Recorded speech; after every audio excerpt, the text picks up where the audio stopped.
So, this is the Eastern Cape, and I've been so privileged to have been brought up in this area. This is my backyard when I was a youngster.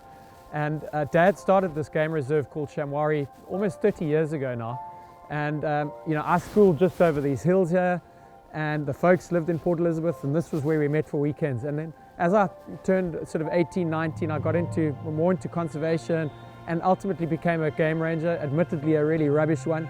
And a lot of fun doing that because so many people were drawn to this area, and then you take them out on safari and you show them wildlife and they're completely mesmerized, and I loved that. I got a real kick out of that. But then suddenly you fast forward to 2010 and something really happened which just, it was a trigger point for me and took me and elevated me into another world of conservation, because one evening we were sitting around having a barbecue at this very place, and we suddenly got a call over the radio that a rhino had been poached, and we thought, oh God, here we go, it's arrived, and it had been happening all over Southern Africa, the northern parts of Southern Africa, but suddenly it had arrived down the Eastern Cape, and it was such a trigger point for us, and suddenly we were on high alert, and everything became a reality, and it didn't stop. I mean, we're very fortunate down in the Eastern Cape because we have very few poaching incidences, but believe me, there's a war taking place on the borders of South Africa. And it's tragic, and we're losing almost 3 rhino a day in South Africa, and it's not just the rhino. I mean, it's across Africa and other parts of the world too.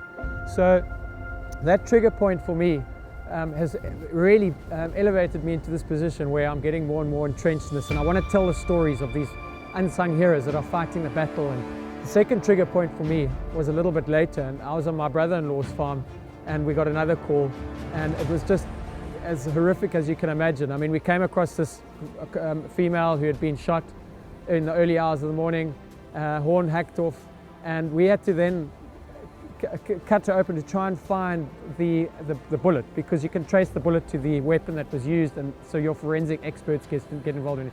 But upon doing that, we discovered that she was pregnant. And you look at these pictures and you see this little calf, unborn calf, lying alongside her, and I tell you, that hits home properly. It was really an awful thing to see. It hits home. I sit in the UK, kind of in an ivory town. We see all the footage and social media and video and everything else. It's tough. This little guy hits home big time.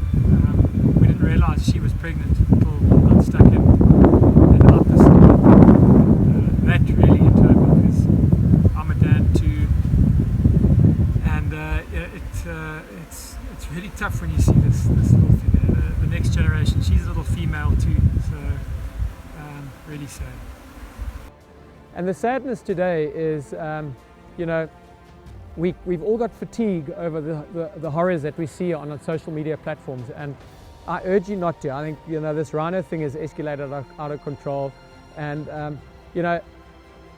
if we look what's happened in the Far East, and you look at the region as a whole, there's a middle class that's emerged in that part of the world, and they after, like we are as Westerners, we're all after aspirational items like Porsches, Land Rovers, Louis Vuitton handbags, you name it.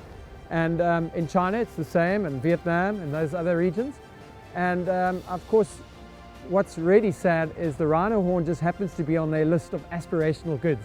And it's through no fault of theirs, it's just how it is, and there's a belief that it's got medicinal uses that they can use it for, it's ornamental and aspirational and everything else.